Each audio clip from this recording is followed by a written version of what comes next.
اینجا اکثر مادرای مهربان هستن، قدماشون بالای دیده. وقتی که طفل میخواهد که به دنیا بیاید، پیش خداوند میرود، زارا میکند بیاید. سلامت باشید. پیش خداوند میرود، زارا میکند، توالا میکند و میگوید ای پروردگار بزرگ، این من یک جسم کوچک هستم، دستانم کوچک است، جسمم ناتوان است. وقتی که مرا میآفری، که مرا نگاه بین میکند، که مرا میخوراند، میپوشاند، بیا بهترش من تولید نشوم.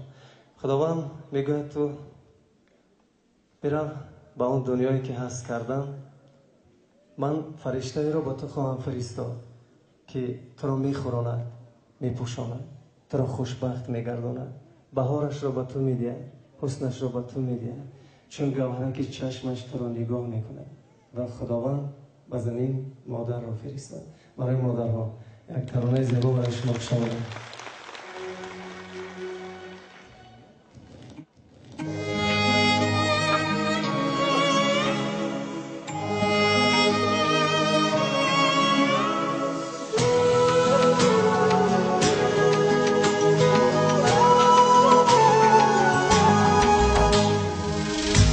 ای بهار، ای رنگ و بوی زندگی،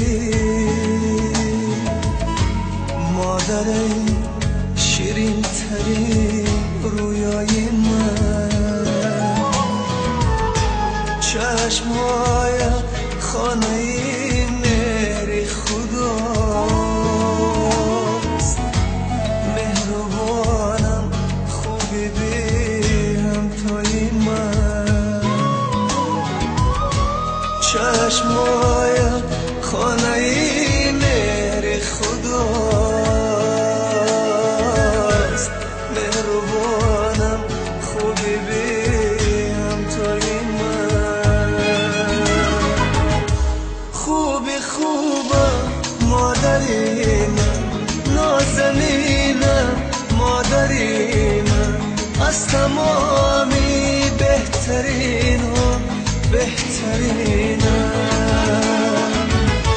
مادری من، خوبی خوبم مادری من، نازنینم مادری من، از تمامی بهترین ها بهترینم مادری من، به تو تنهایی کشیدم مادرم، درد و غم ها را چشیدم مادرم، از قفای یک زنی بگانه با چگویا من دویدم مادرم، از قفای یک زنی بگانه با چگویا من دویدم مادرم.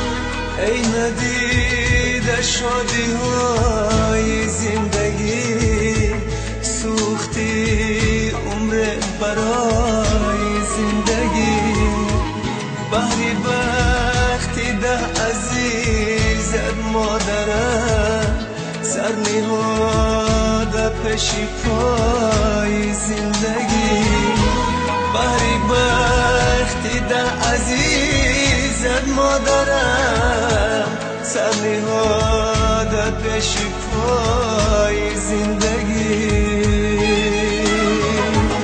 خوبی خوبم مادری من، نازنینم مادری من، از تمامی بهترین ها بهترینم مادری من، خوبی خوبم